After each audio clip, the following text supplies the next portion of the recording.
Assalamualaikum warahmatullahi wabarakatuh. Perkenalkan, nama saya Siti Raudatul Ulum dengan NIM 0221210017, Prodi PGMI semester 3, mata kuliah Perkembangan Peserta Didik dengan dosen pengampu Ibu Lulu Wahyuningsih MPD.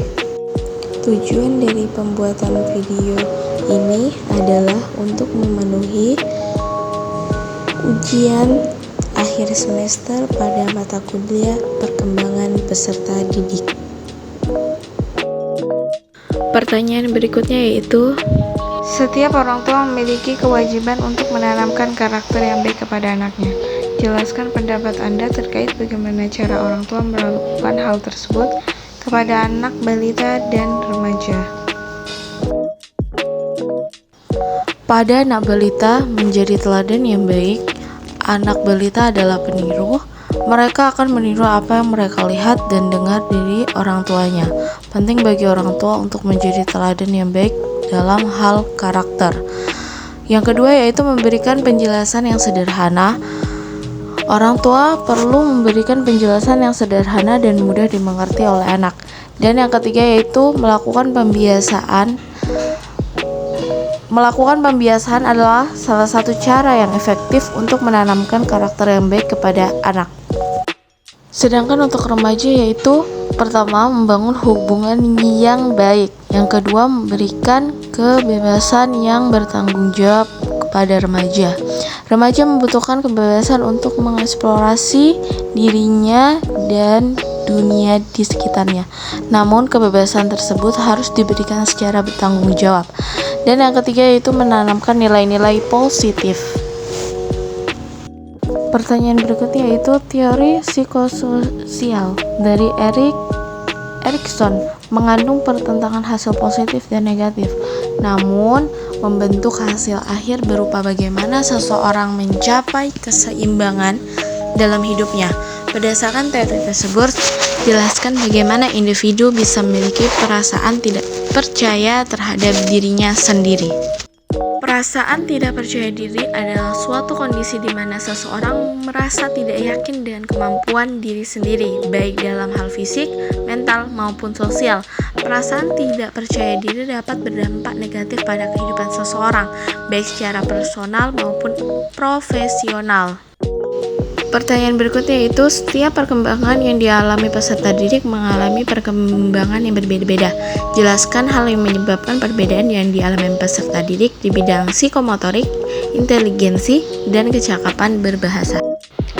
Perbedaan perkembangan psikomotorik peserta didik, yang pertama itu jenis kelamin, yang kedua kesehatan, yang ketiga kemampuan intelektual, yang keempat faktor genetik, yang kelima lingkungan, yang keenam pola asuh, yang ketujuh pembelajaran.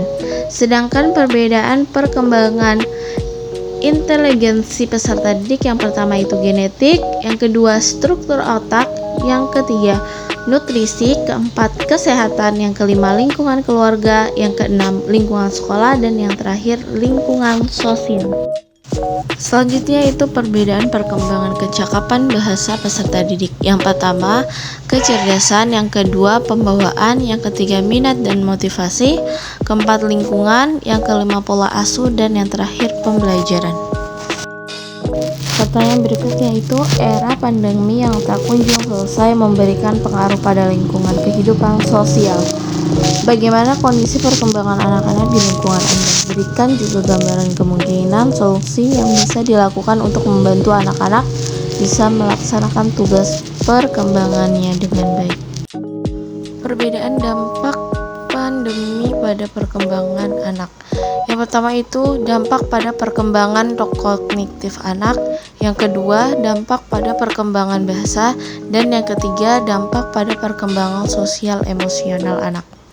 Untuk membantu anak-anak bisa melaksanakan tugas perkembangannya dengan baik, berikut adalah beberapa kemungkinan solusi yang dapat dilakukan. Yang pertama yaitu pentingnya peran orang tua, yang kedua peningkatan kualitas PJJ, dan yang ketiga pemanfaatan teknologi. Pertanyaan terakhir yaitu jelaskan pendapat Anda terkait pentingnya mempelajari perkembangan peserta didik sebagai seorang calon guru. Pendapat saya, mempelajari perkembangan peserta didik merupakan hal yang sangat penting bagi calon guru. Hal ini dikarenakan perkembangan peserta didik merupakan faktor yang sangat berpengaruh terhadap proses pembelajaran. Dengan memahami perkembangan peserta didik, seorang guru dapat mengembangkan pembelajaran yang sesuai dengan kebutuhan dan karakteristik peserta didik, menangani masalah-masalah yang dihadapi peserta didik, membangun hubungan yang baik dengan peserta didik. Oleh karena itu, saya sangat menyarankan kepada calon guru untuk mempelajari perkembangan peserta didik. Hal ini dapat dilakukan dengan mengikuti mata kuliah perkembangan peserta didik di perguruan tinggi, membaca buku-buku dan artikel tentang perkembangan peserta didik, atau melakukan observasi langsung terhadap peserta didik. Sekian dan terima kasih. Wassalamualaikum warahmatullahi wabarakatuh.